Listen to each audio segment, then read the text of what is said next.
Okay, let's go to the next sutta, 115, Bahudhatuka Sutta, the many kinds of elements. Thus have I heard. On one occasion, the Blessed One was living at Savatthi in Jeta's Grove, in Anathapindika's park. There he addressed the monks thus, Monks, noble sir, they replied. The Blessed One said, Monks, whatever fears arise, all arise because of the fool, not because of the wise man. Whatever troubles arise, all arise because of the fool, not because of the wise man. Whatever calamities arise, all arise because of the fool, not because of the wise man. Just as a fire that starts in a shed made of rushes or grass burns down even a house with a peaked roof, with walls plastered inside and outside, shut off, secured by bars with shuttered windows. So too, monks, whatever fears arise, all arise because of the fool, not because of the wise man. Thus the fool brings fear, the wise man brings no fear. The fool brings trouble, the wise man brings no trouble. The fool brings calamity, the wise man brings no calamity. No fear comes from the wise man, no trouble comes from the wise man, no calamity comes from the wise man. Therefore, monks, you should train thus. We shall be wise men, we shall be inquirers. Stop here for a moment. So here the Buddha says, all problems in the world arise because of foolish people. Foolish people create problems for themselves as well as for others. Also, as far as fear is concerned, our mind state is very important. Fears arise because we have fear inside of us. Sometimes we put the blame outside, but actually fear arises because we have fear inside. If we do not have fear inside, and whatever happens outside, we will not have fear. So okay, let's see what is elaborated. When this was said, the Venerable Ananda asked the Blessed One, in what way, Venerable Sir, can a monk be called a wise man and an inquirer? When Ananda, a monk, is skilled in the elements, skilled in the bases, skilled in dependent origination, skilled in what is possible and what is impossible, in that way he can be called a wise man and an inquirer. But Venerable Sir, in what way can a monk be called skilled in the elements? There are, Ananda, these 18 elements, the I element, the form element, the I consciousness element, the ear element, the sound element, the ear consciousness element, the nose element, the odor element, the nose consciousness element, the tongue element, the flavor element, the tongue consciousness element, the body element, the tangible element, the body consciousness element, the mind element, the mind object element, the mind consciousness element. When he knows and sees these 18 elements, a monk can be called skilled in the elements. Stop here for a moment. This is talking about the 6 sense bases, salayatana, and the internal sense base are the eye, ear, nose, tongue, body, and mind. And their corresponding objects are form, sound, smells, taste, touch, and thoughts. So, for each of the sense bases, when you have a good eye and form appears before the eye consciousness will arise. Similarly for the other sense bases. But Venerable Sir, might there be another way in which a monk can be called skilled in the elements? There might be, Ananda. There are, Ananda, these 6 elements, the earth element, water element, fire element, air element, space element, and the consciousness element. When he knows and sees these 6 elements, a monk can be called skilled in the elements. So these are the 4 great elements, earth, water, fire, and air or wind, makes up the rupa.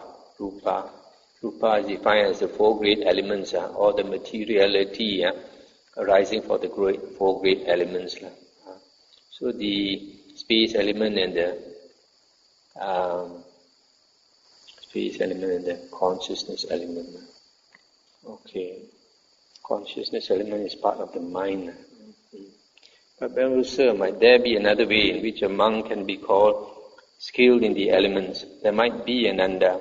There are ananda, these 6 elements: the pleasure element, the pain element, the joy element, the grief element, the equanimity element, and the ignorance element. When he knows and sees these 6 elements, a monk can be called skilled in the elements.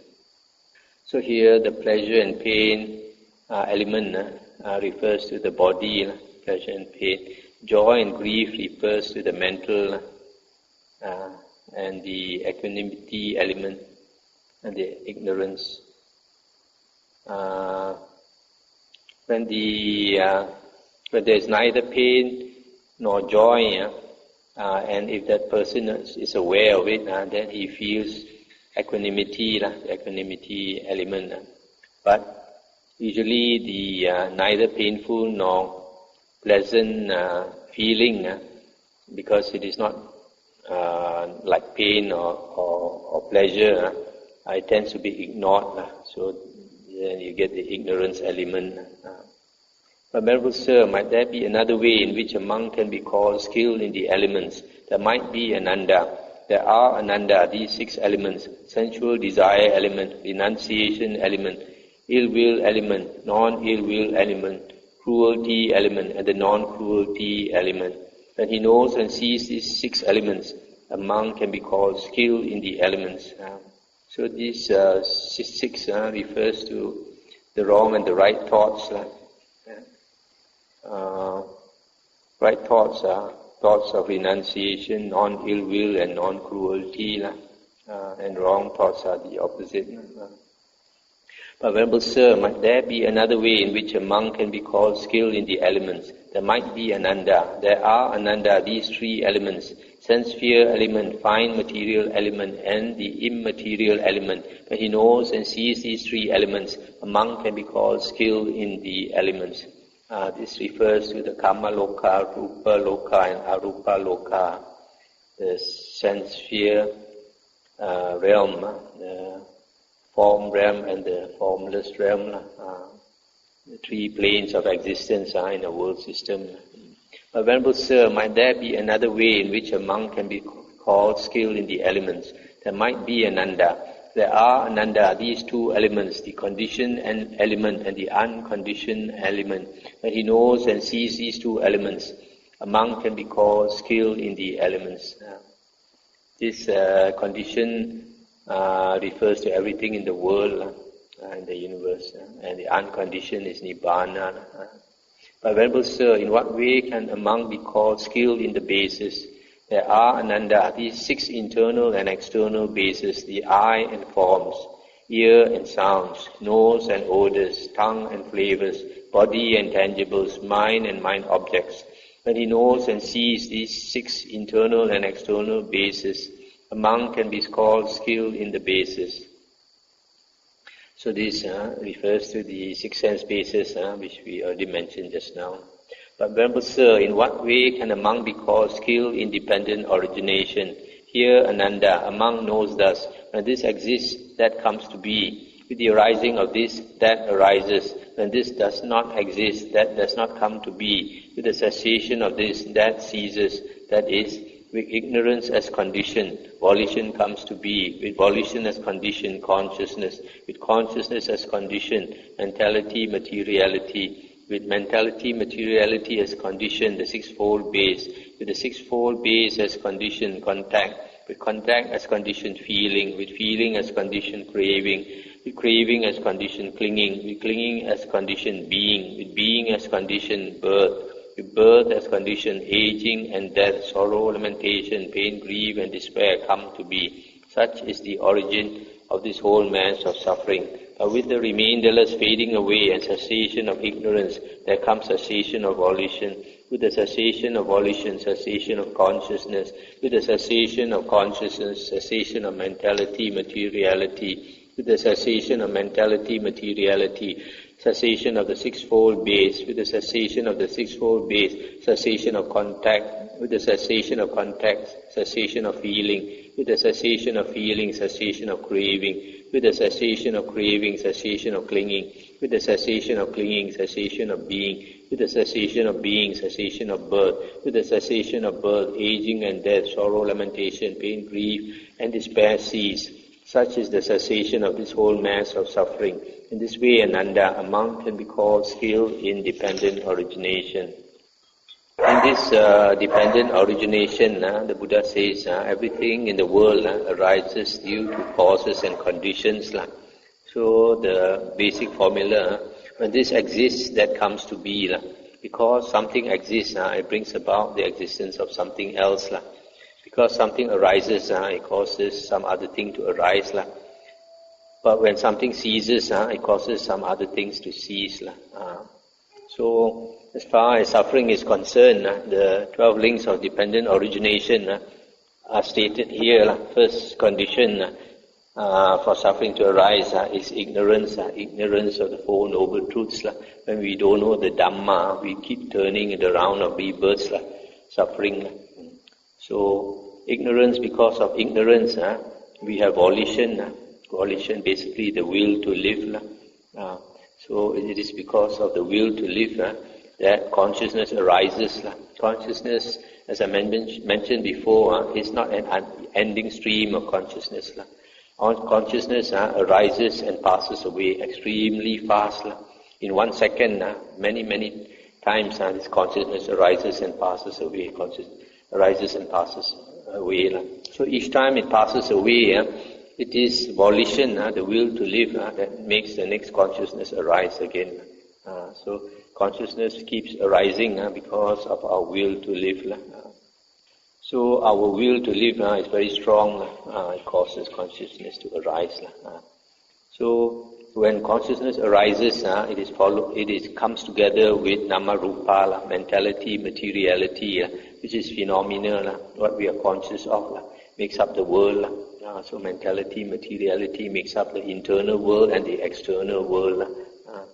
So after that, you have salayatana, the sixfold base, the six sense bases, because consciousness must lodge itself or must arise at the six sense bases, because there are 6 types of consciousness: the eye consciousness, ear, nose, tongue, body, and mind consciousness.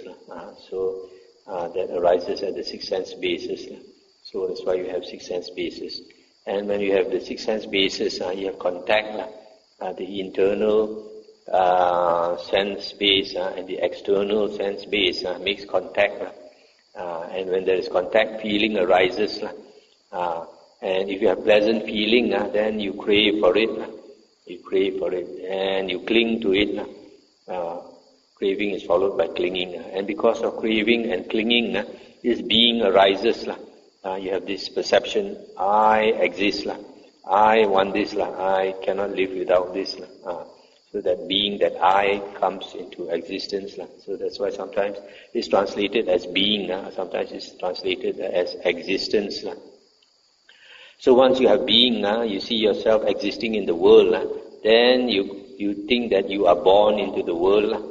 And if you don't have being, then you don't think that you are born. You're just like a tree. A tree doesn't think it is born in the world. But because you have a being, then you think, I am born. So when you see yourself born into the world, and then later you will age and become sick and die, and all types of sorrow, lamentation, pain, grief, and despair arise. This is the origin of the whole mass of suffering. So the converse is true. When one ceases, it causes the other to cease, just like domino. Okay. Venerable Sir, in what way can a monk be called skilled in what is possible and what is impossible? Here, Ananda, a monk understands it is impossible, it cannot happen that a person possessing right view could treat any volition as permanent. There is no such possibility. And he understands it is possible that an ordinary person might treat some volition as permanent. There is such a possibility. He understands it is impossible, it cannot happen that a person possessing right view could treat any volition as pleasurable. There is no such possibility. And he understands it is possible that an ordinary person might treat some volition as pleasurable. There is such a possibility. He understands it is impossible, it cannot happen that a person possessing right view could treat anything as self. There is no such possibility. And he understands it is possible that an ordinary person might treat something as self. There is such a possibility. I'll stop here for a moment. So here this word sankhara, a lot of books translate it as formation or volitional formation or mental formation. But I prefer this word volition or intention, because in many cases that we see that this word sankhara means volition. For example, in the five aggregates and in the dependent origination. And there is a saying, sabbe sankhara anicchati, all volitions are impermanent. Why? Because I feel that the world is created by volition. Whenever we have volition, we cause something to happen, our will. We cause something to happen. So things happen in the world. Basically, the creator of the world, I think, is volition. That's my view. So if volition is impermanent and volition causes things to appear, then since what appears in the world depends on volition, which is impermanent, and whatever appears is even more impermanent. Just as the Buddha said, a tree causes a shadow to appear, and the shadow is impermanent. The shadow depends on the tree, depends on sunlight and other conditions. So if the conditions for the shadow to appear, namely the sunlight, the tree and all that is impermanent, then the shadow is even more impermanent. So that's why if volition is impermanent, then volition is a condition for other things to appear, then other things are even more impermanent. Okay. He understands it is impossible, it cannot happen that a person possessing right view could deprive his mother of life. There is no such possibility. And he understands it is possible that an ordinary person might deprive his mother of life. There is such a possibility. He understands it is impossible, it cannot happen that a person possessing right view could deprive his father of life, could deprive an arahant of life. There is no such possibility. And he understands it is possible that an ordinary person might deprive his father of life, might deprive an arahant of life. There is such a possibility. He understands it is impossible, it cannot happen that a person possessing right view could, with the mind of hatred, shed a Tathagata's blood. There is no such possibility. And he understands it is possible that an ordinary person might, with the mind of hatred, shed a Tathagata's blood. There is such a possibility. He understands it is impossible, it cannot happen that a person possessing right view could cause a schism in the Sangha, could acknowledge another teacher. There is no such possibility. And he understands it is possible that an ordinary person might cause a schism in the Sangha, might acknowledge another teacher. There is such a possibility. Stop here for a moment. Here refers to 6 things. The first 5 are the heaviest karmic offences, evil karmic offences that somebody can do.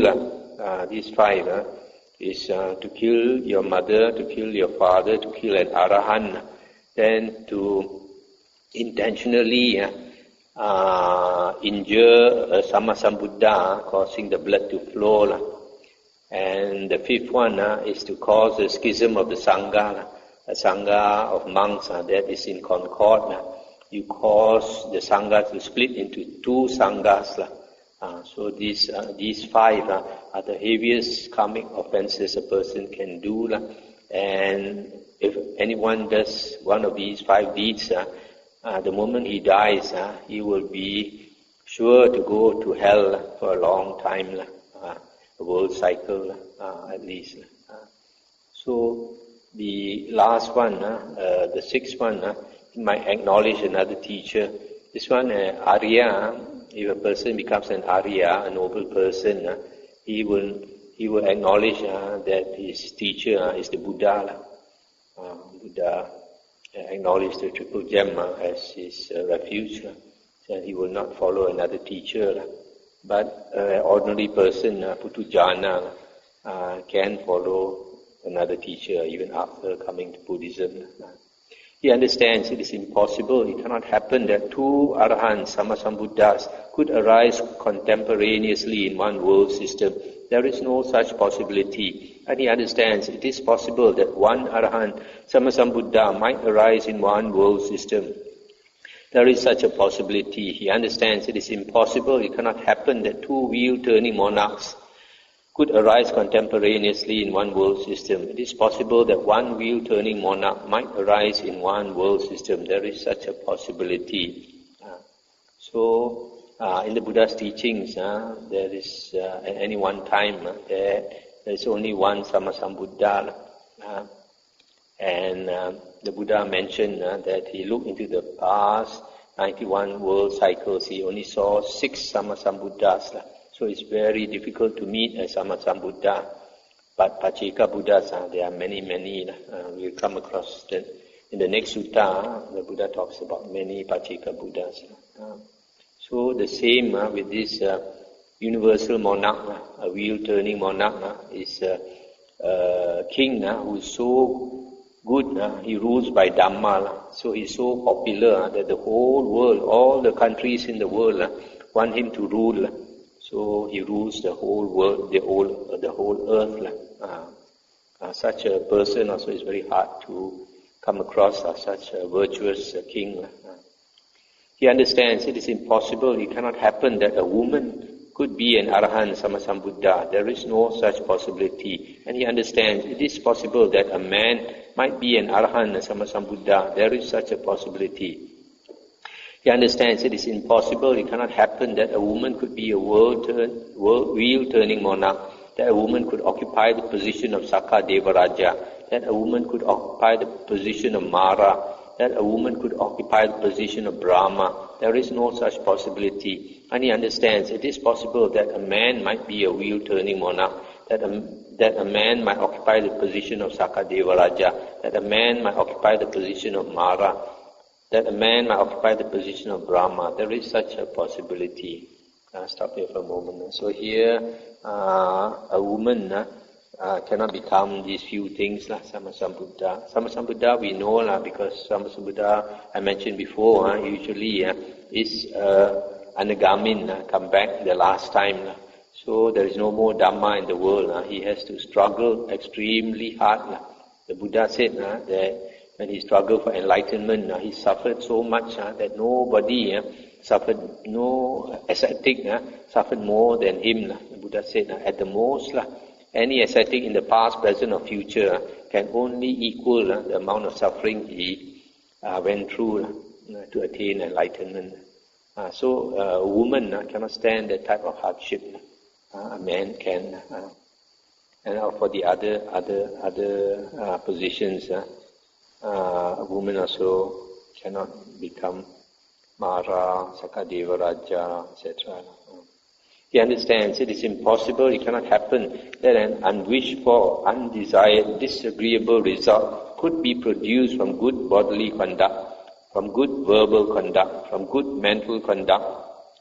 There is no such possibility. And he understands it is possible that a wished for, desired, agreeable result might be produced from good bodily conduct, from good verbal conduct, from good mental conduct. There is such a possibility. He understands it is impossible. It cannot happen that a person engaging in bodily misconduct, engaging in verbal misconduct, engaging in mental misconduct could on that account, for that reason, on the dissolution of the body after death, reappear in a happy destination, even in the heavenly world. There is no such possibility. And he understands it is possible that a person engaging in bodily misconduct, engaging in verbal misconduct, engaging in mental misconduct, might on that account, for that reason, on the dissolution of the body after death, reappear in a state of deprivation in an unhappy destination, in perdition, even in hell. There is such a possibility.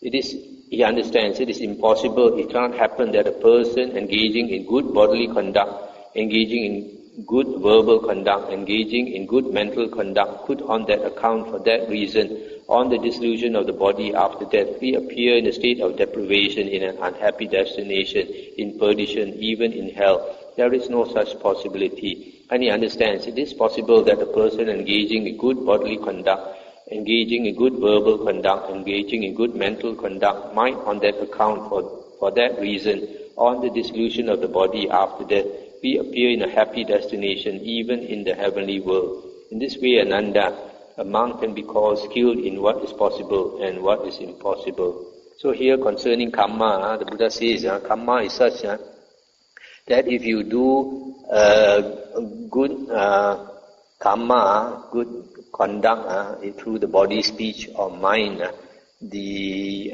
result to be expected is that you will get a good rebirth, you will be happy because of that action. And if you do some evil, harming others to the body, speech or mind, then you can expect to suffer for it and not the reverse. But sometimes karma is so complicated, the Buddha says, sometimes it can happen that a person has led a good life and he has done more good deeds than evil deeds. But at the moment of dying, sometimes evil karma from the past might come into his memory, just as he's about to die. Then when he remembers that past evil karma, maybe done a few lifetimes ago, it is possible that evil karma can bring him to a woeful destination of rebirth. So he goes to a woeful destination of rebirth because of some past evil karma, not because of the good deeds he has done. Karma is such that you benefit others, you make others happy, you will reap happiness. But if you do evil, harm others, make others unhappy, you will suffer for it. When this was said, the Venerable Ananda said to the Blessed One, "It is wonderful, Venerable Sir, it is marvelous. What is the name of this discourse on the Dhamma?" And the Buddha said, "You may remember this discourse on the Dhamma, Ananda, as the many kinds of elements, or as the 4 cycles, and as the mirror of the Dhamma, and as the drum of the deathless, and as the supreme victory in battle." That is what the Blessed One said, and the Venerable Ananda was satisfied and delighted in the Blessed One's words. That's the end of the sutta.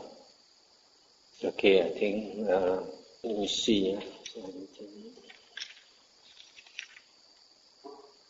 Okay, I think that's all I have to say on these 2 suttas. Anything to discuss?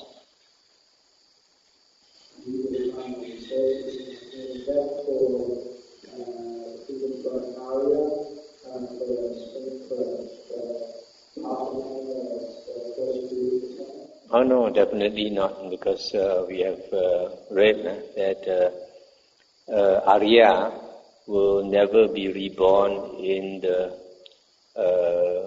woeful plains of rebirth. If the karma was so serious, he could not have become an Arya. It's only as we read some just now that let me see, where was it? It's quite interesting. The acquisition of individuality in the Sutta 114. The Buddha says, when a person generates an acquisition of individuality that is subject to affliction, unwholesome states increase and wholesome states diminish in him, preventing him from putting an end to being. But when a person generates an acquisition of individuality that is free from affliction, unwholesome states diminish and wholesome states increase in him, enabling him to put an end to being. So if a person becomes an Arya, he is on his way to end being. So he will not be reborn in a woeful plane. Okay, when I switch around in the morning, a lot of things, and sometimes I think it's harmful. Harmful what? Say again? It's harmful? Yeah. Inevitably, I touch the ants. They seem to be very angry with me, the red ants. So, how do I deal with it now? You're the one sweeping the floor, you have to think. If you can avoid it, you avoid it lah. You may sweep at some other time. Or if you find it's disturbing to you, one thing you can do is you can get a pipe, bring the pipe water and jet at them, make them go away. So what I did was to avoid the spaces and It depends lah. For example, like in the sala, we sweep with this soft broom. So if you think you don't kill them, it's okay to sweep lah. Or sometimes like you wash the floor, there's a lot of ants. You wash with water, and they go into the drain. They won't die so easily. They go into the drain, then they climb up the drain. That's okay lah. If you know you don't kill them, then it's okay. actually, when I first harm them, I have no position, no statement. Yeah, that is a mitigating factor, but also you must see whether it really kills them or not. So if you think the possibility is that you don't kill them, then it's okay to sweep. But if you think you might kill them, then you don't do. You try to sweep some other place. It's not too important to sweep.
Yes.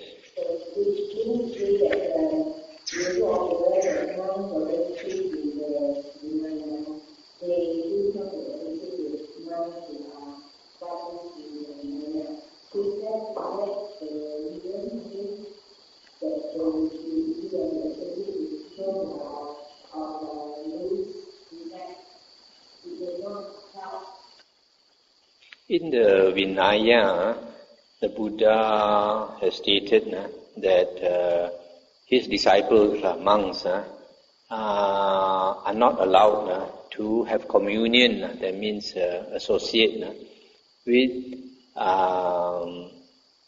other monks or even Buddhist monks who practice a different Dhamma Vinaya. So if their Dhamma is different, or their Vinaya is different, we're not allowed to associate with them. For example, if they follow a different Dhamma, for example, instead of following the original Buddha suttas, they follow Mahayana suttas. We're not allowed to associate with them because they have different view as far as the Dhamma is concerned. And if they practice a different Vinaya, for example, they don't keep the precepts, also not allowed to associate with them. So I think the reference to for is not necessarily not boundary for activity, is not linear.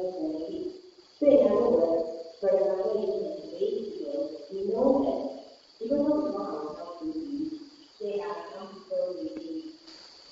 somehow not all the things to do in the sense that you know, someone or something gossip a lot. So we can even in shadow belief, we cannot be interested in them. So if they don't believe that they are not being friendly. You can be friendly to a certain extent. For example, we find in the suttas sometimes the Buddha and his disciples, sometimes in the morning they want to go on alms round and they see that it's too early to go on alms round. Then they go to the wondrous park and they talk to these wanderers. Even though they have different Dhamma Vinaya, just maintain some friendliness, but don't want to spend too much time with them. No,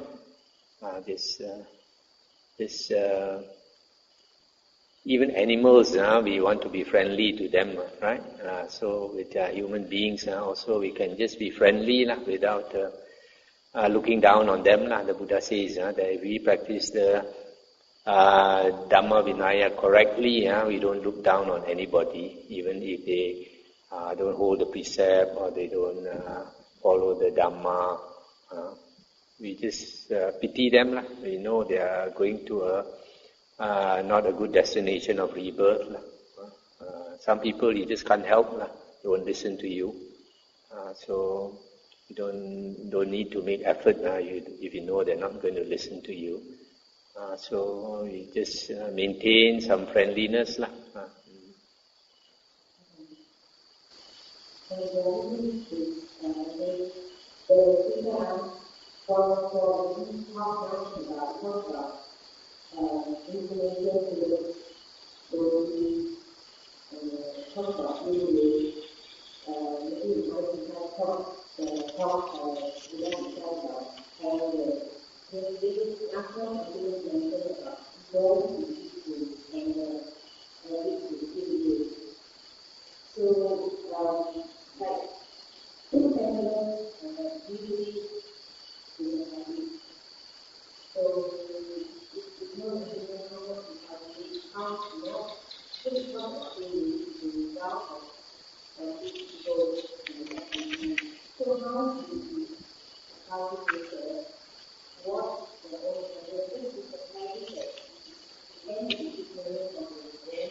There's some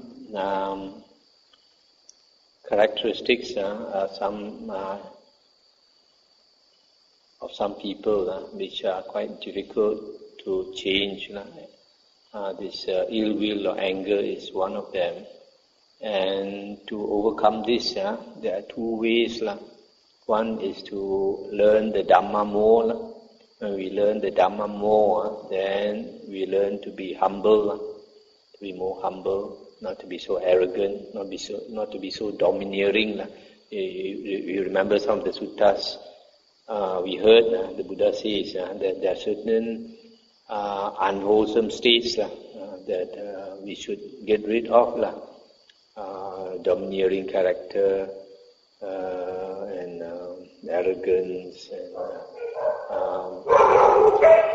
being very strong in your views and all that. So learning the Dhamma is one way. When we study more of the Buddha's words, we learn these things are not good for us. So if they are not good for us, why do we keep doing it? Because we're going to pay for it. And sometimes the result is much worse than you can imagine. I always like to quote this example. One of our devotees told me that he had an auntie, and this auntie has a very nasty temper, very prone to anger and hatred. So 2 days before she passed away, the two Dracula teeth came out, very long Dracula teeth came out, fangs. And the children were surprised and They tried to cover the mouth, they could not cover it. And then 2 days later when she died, the 2 teeth disappeared. That shows that she was going to be reborn as a ghost with that long teeth. So when we, our character is such, if you, as we say, ngao ching, gu care, your character is like an animal, you will be reborn in the animal realm. And if you are like this ghost type of character, selfish and bad character, and all, angry and all this, you'll be born as a fierce ghost. So it's not worth it. You don't know how much you have to pay for it. This round of rebirths, our karma makes us suffer for a long time. The other way is sometimes people find very hard to change because we don't have the strength of mind. A lot of weaknesses, for example, like being a drug addict, being an alcoholic, all these things, and also having a lot of anger. It's very hard to change because we don't have the strength of mind to change. So meditation is one way. When we meditate, we become calmer and calmer. And if you can attain to this assess concentration, upachara samadhi, which is very near to jhana, as I mentioned, as the sutta says, brightness wells up from within you, and then you feel so peaceful. After that, even you have reason to get angry, so you don't want to get angry. Because when you get angry, all the upsets your system. A lot of people who have a lot of temper, they get headache, they get migraine because their temper is too bad. So it's not worth it. So two ways. One is to be strong in the mind, and the other one is to know the Dhamma. When you know the Dhamma, then you know the consequences. As some suttas say, if somebody offers you a drink, it's the most delicious drink in the world. Not only the flavor, even the aroma is so good, but it is mixed with a bit of what we call it, cyanide, arsenic, bit of poison. If you drink it, you're either going to die or you're going to be half dead with the suffering. Do you want to drink it? It might be the most delicious drink in the world, but it's not worth it. Somebody tempts you also, you don't want it because you know it's not good for you. So the Buddha used this simile to see a lot of these things in the world are like that. Seems very delicious, seems very attractive. But actually, as they say, Thao Ti, Boi Kho, how do you say in Cantonese? Xin Tim Hao Fu. Xin Fu, Sim Team, Hao Fu. A lot of things in the world are like that. Xin Team, Hao Fu. So just like the poisonous drink, it's so delicious, but after you take it, you have to pay for it. So a lot of things in this world are like that. Mara's bait, the Buddha always says, Mara's bait, tempt us. So you are foolish, you are covered with delusion. There's some sutta, I think we read, somebody who's very thirsty, and he's blur. Somebody offers him this most delicious drink in the world, like cappuccino, coffee. The smell also so good. Blur, you quickly drink it. But if you are not blur, you think carefully. Buddha says, whenever we want to do anything, before we do, we reflect well. Then when we are doing it also, we must reflect what we are doing, is it correct or not? And after doing also, we must reflect again. That's how to purify our three karmas. The Buddha always says, before doing, think carefully, while doing and after doing. So it's only somebody who doesn't know the Dhamma, and also because his mind is very blurred, that he doesn't think carefully like that. And this you see quite often in the newspaper. Somebody at a moment of weakness, he rapes the daughter or rapes the granddaughter. Then later he regrets. Too late already. So a lot of other things, sometimes you find the paper, father and son quarrel, suddenly the son take the parang and hack the father to death. After that, we regret. So when we are not in control of our mind, we are blur. At that moment, we are insane. At that moment, we are overcome by our emotions.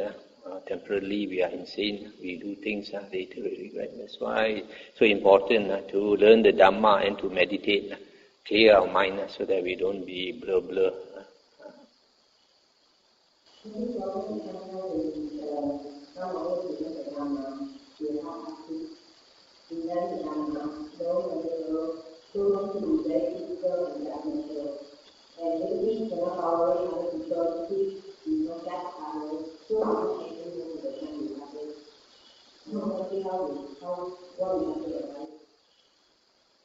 That's a problem with a lot of people. You don't take the Dhamma seriously enough. You don't see the value of the Dhamma, that it is going to benefit you for many, many lifetimes. So a lot of people don't take it seriously enough.